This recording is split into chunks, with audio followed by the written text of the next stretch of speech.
nunca había contrato con los artistas. Cuando yo llegué al país, yo no me imaginaba que era algo tan grande.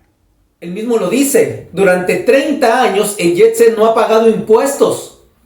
Al omitir esa información que los meseros le daban a él porque él tenía que saberlo y no hacer nada al respecto es una negligencia. Por fin da la cara públicamente el dueño del Jet Set, Antonio Espaillat, en una entrevista realizada hace algunos minutos en Telesistema, en el programa El Día.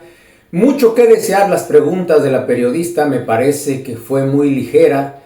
Me decepcionó esa entrevista, pero me llamaron la atención dos cosas. La primera es que solito se pone la soga al cuello porque salen unas informaciones que obviamente también lo van a perjudicar.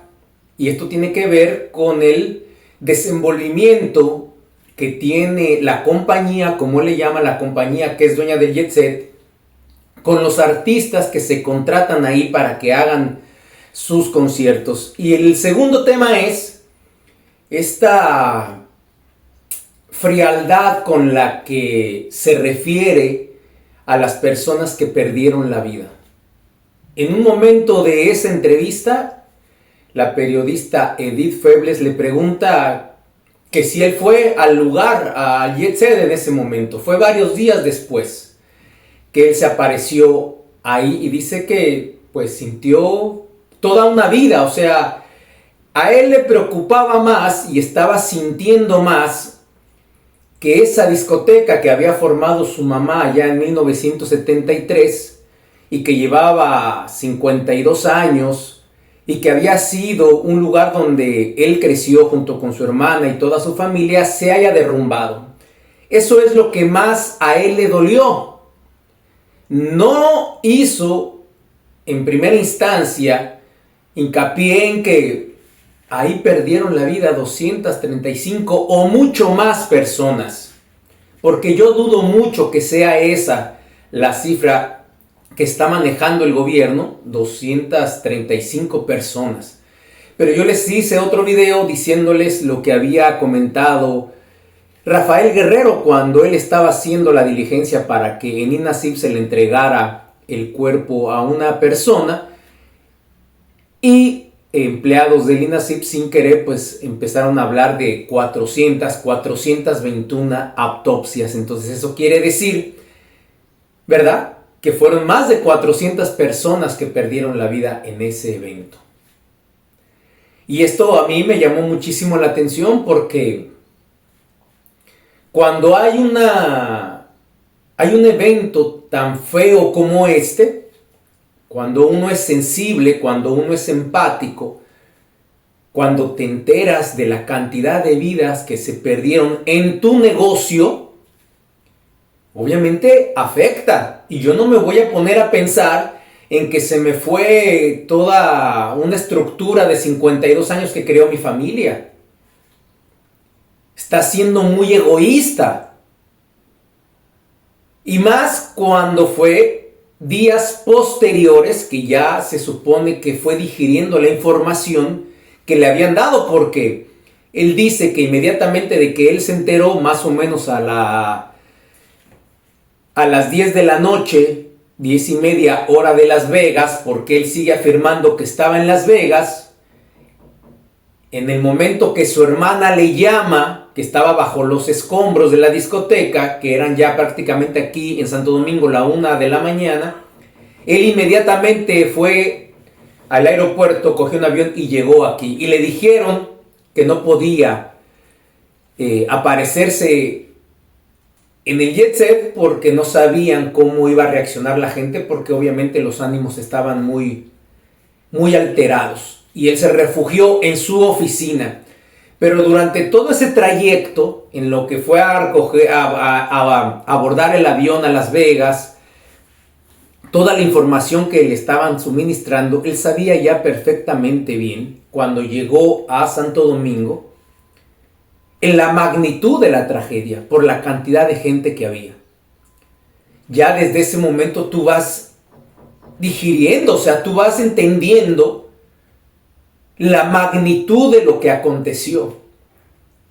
Y cuando eres una persona empática, sensible, pues tú estás dolido porque muchas personas se fueron ahí. Eso es mucho más importante que si se cayó una discoteca que después, con el dinero que tiene y con los socios que tiene y con las relaciones que tiene, se puede construir. Pero ahí, ninguna vida con todo el dinero que pueda tener va a volver. Eso es lo que debería de estar pensando. Y el otro tema muy interesante aquí, que solito él se pone la soga al cuello, y es que él mismo lo dice: durante 30 años el Jet Set no ha pagado impuestos. Porque cuando tú tienes un negocio como este y contratas a cantantes profesionales como Ruby Pérez, por ejemplo, tiene que haber un contrato de por medio, tiene que haber una factura, tiene que pagar impuestos tanto el cantante como la discoteca.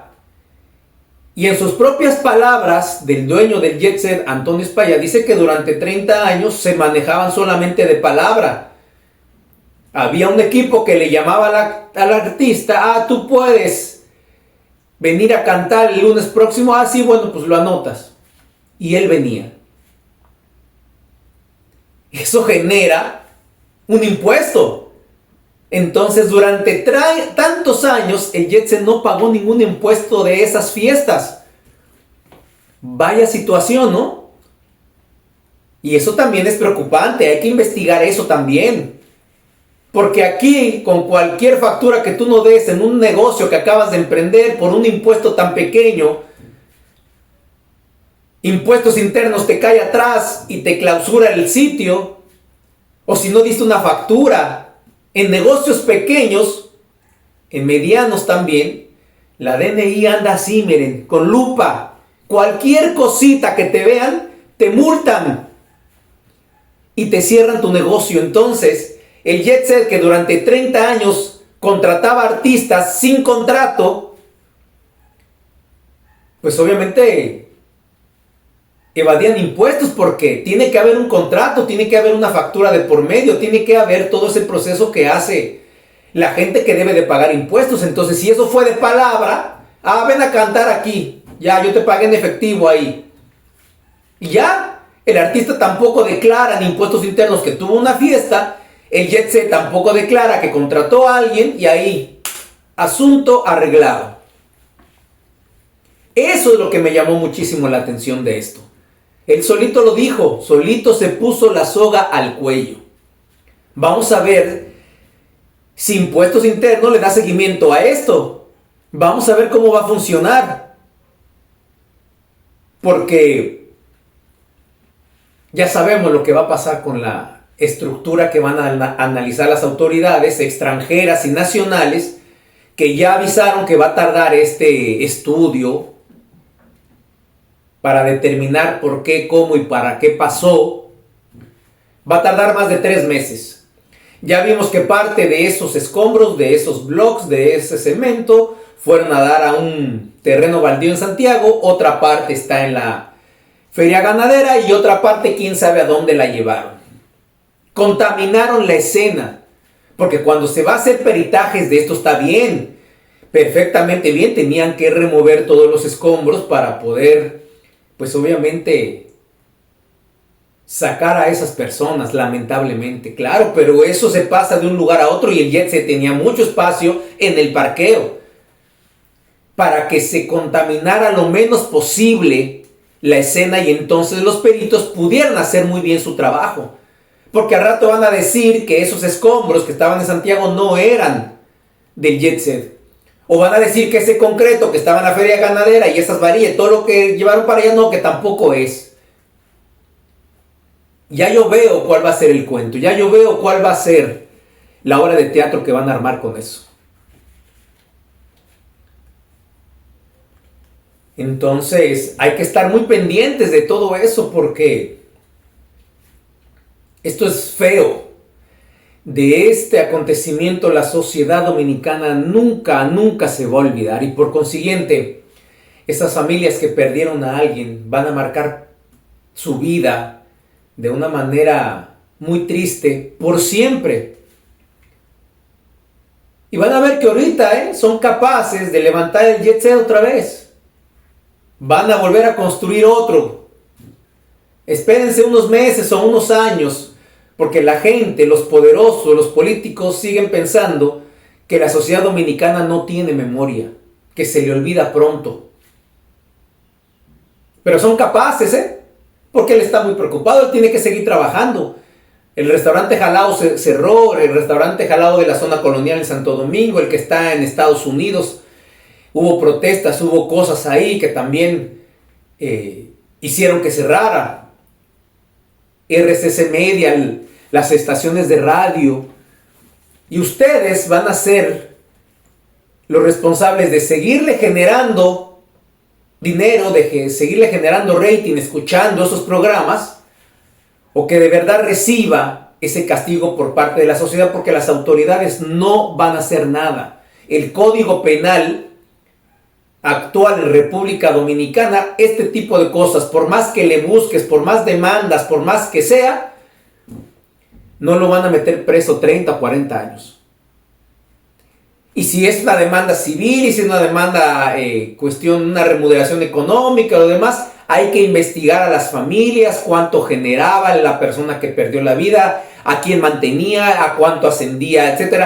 Y ahí se las van a empezar a hacer complicadas. No estamos en Estados Unidos, que en Estados Unidos si compras un café en una cafetería muy famosa y te quemas, te entregaron tu café y ahí mismo se te cayó y te quemó, como sucedió la semana pasada, esa cafetería tuvo que pagarle $50 millones a esa persona que se quemó comprando ese café.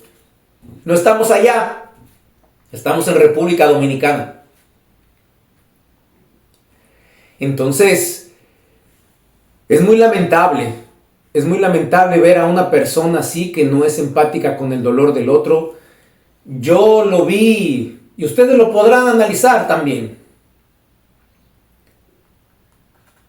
Pero cuando tú estás muy afectado porque tu negocio causó ese tipo de situación, estás inconsolable. Y deben de tener muy claro lo siguiente. Cuando tú vas a un establecimiento como una discoteca, pagas la bebida más cara, ¿verdad? Porque la discoteca tiene que ganar, es un negocio. Y hay a veces cover para entrar a ver al artista, o hay un consumo mínimo, o lo que sea. Pero lo que tú estás pagando no solamente es por la bebida, que te la puedan dar más cara que en algún otro establecimiento, como un drink. Se elevan 200 o 300 o 400% más esa misma marca de ron que si tú la compras en el colmado o en un drink. Porque estás recibiendo, escucha, y deben de tener muy consciente esto.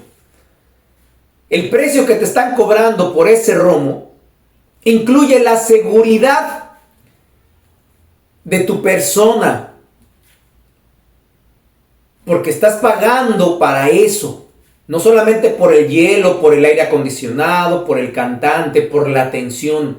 No, tú estás pagando por tu seguridad y todo lo que suceda dentro de la discoteca, todo.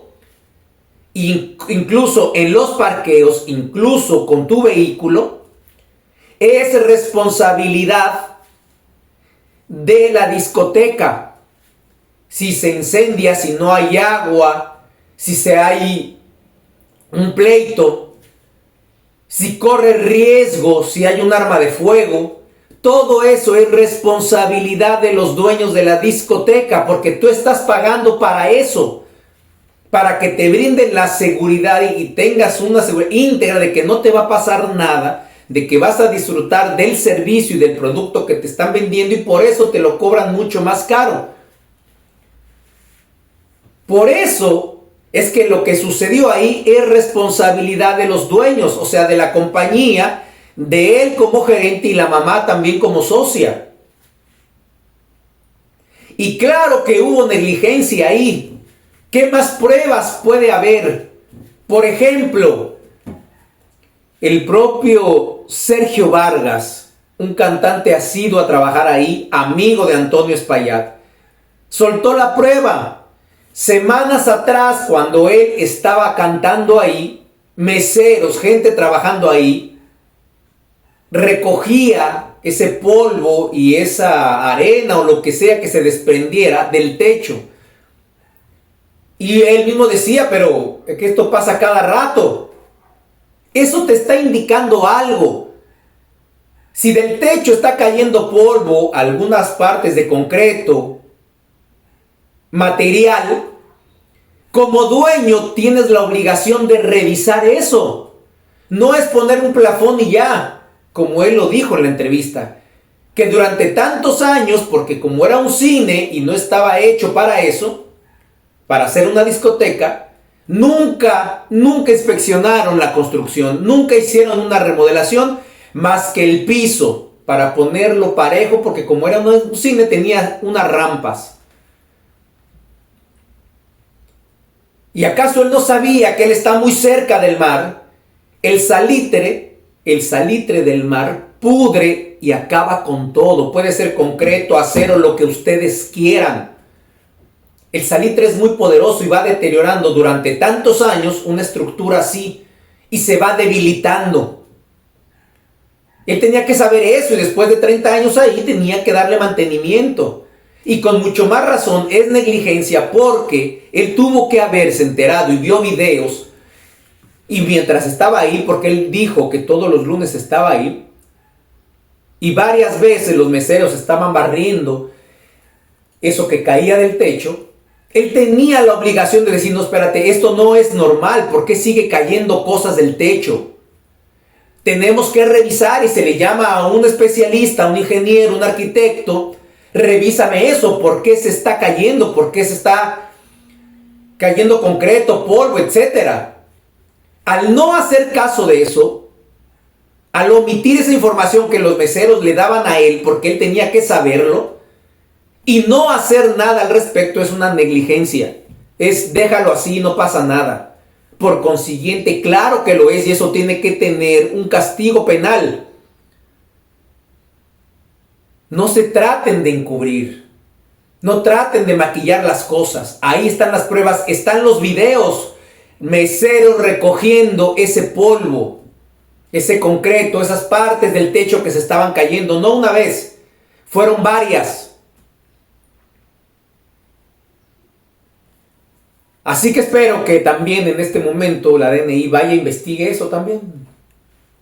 No paga impuestos durante 30 años. Muchísimas gracias por llegar hasta aquí. Soy Fernando González, el Charro Bachatero. Nos vemos hasta la próxima.